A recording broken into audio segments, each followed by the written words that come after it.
বাংলা ভাষায় কথা বলায় হেনস্থার অভিযোগ, প্রতিবাদে ভাষা আন্দোলনের ডাক দিয়েছেন বাংলার মুখ্যমন্ত্রী। এই বাংলারই নীলুফা ইয়াসমিন এবছর বাংলা নিয়ে ইউজিসি নেটে গোটা দেশে শীর্ষস্থানে।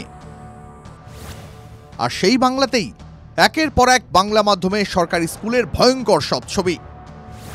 এই অবস্থায় যে কটা স্কুল চলছে সেখানকার ছবিগুলোও রীতিমতন ভয় ধরানো। 1846 সালে প্রতিষ্ঠিত হয়েছিল জয়নগরের ময়দা হাই স্কুল। শতাব্দী প্রাচীন এই স্কুলটির এখন ভগ্নপ্রায় দশা।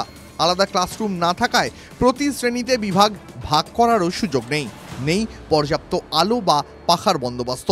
ছাদ থেকে জল চুইয়ে পড়ে, দেওয়ালের প্লাস্টার খসে পড়েছে। হুগলির গোঘাট ভগবতী বালিকা বিদ্যালয়, সেখানে ক্লাসরুমের মধ্যেই জমে জল। আবার পীর মল্লিক প্রাথমিক বিদ্যালয়ের টিনের ছাউনি থেকে বৃষ্টির জল চুঁয়ে পড়ছে। হুগলির দেওয়ানচক প্রাথমিক বিদ্যালয়ে খাতায় কলমে 20 জন ছাত্রছাত্রী নিয়ে একটি রুমে প্রথম শ্রেণী থেকে চতুর্থ শ্রেণী পর্যন্ত ক্লাস নিচ্ছেন 4 জন শিক্ষক।